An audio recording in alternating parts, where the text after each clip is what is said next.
फक्त जंतर मंतरवर चाललेलं आंदोलनच नाही तर आताच्या घडीला देशात ही मोठी आंदोलनं सुरू आहेत, ज्याची माहिती या देशात राहणाऱ्या आणि या देशाचं मीठ खाणाऱ्या प्रत्येकाला नक्की माहिती असायला हवी. पहिले तर मध्य प्रदेशमधील केन बेटवा रिव्हर लिंक प्रोजेक्टच्या विरोधात तिथले स्थानिक लोक आणि आदिवासी हे डिस्प्लेसमेंट आणि जंगल वाचवण्यासाठी रस्त्यावर उतरले आहेत. यानंतर उत्तराखंड राज्यातील सेव्ह शिवालिक प्रोटेस्टच्या अंडर इथले हजारो नागरिक हे जंगल संरक्षणासाठी रस्त्यावर उतरले आहेत. पंजाब मधले शेतकरी हे त्यांचे ट्रेड्स आणि ऍग्रिकल्चर रिलेटेड डिमांडसाठी पुन्हा एकदा आंदोलनाच्या मैदानात उतरले आहेत. छत्तीसगड राज्यात नक्ती डिमोलिशन ड्राईव्हच्या अगेन्स्ट तिथले नागरिक हे आपली घरं वाचवण्यासाठी लढा देत आहेत. यानंतर कर्नाटकात AI टाउनशिप लँड एक्विजिशनच्या विरोधात तिथले शेतकरी आणि गावकरी आपल्या जमिनी वाचवण्यासाठी एकवटले आहेत.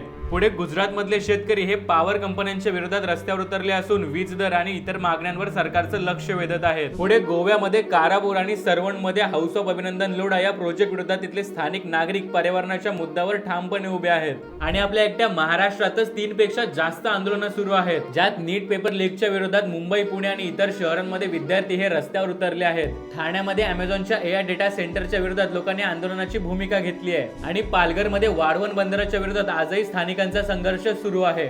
तर देशात नेमकं काय चाललंय याची माहिती सर्वांना असावी यासाठी हा व्हिडिओ जास्तीत जास्त लोकांपर्यंत नक्की शेअर करा.